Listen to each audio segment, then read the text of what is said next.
মাননীয় হেডমাস্টার মশাই নই। আমার হেডমাস্টার মশাই একটা সংলাপ, তাহলে আমি এখানে বলি। আপনারা সকলে আমাকে বলছেন যে আমি মাননীয় হেডমাস্টার মশাই, কিন্তু না, আমি একজন ব্যর্থ শিক্ষক। যদি বলেন কেন?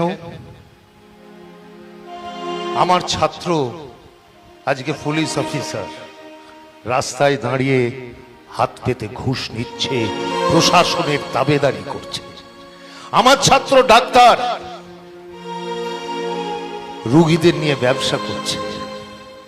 আমার ছাত্র বিএলআর, নিউট্রিশন করতে গেলে টাকা চাইছে।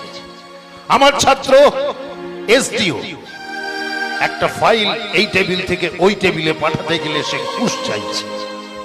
আমার ছাত্র শিক্ষক, তার শিক্ষা কি?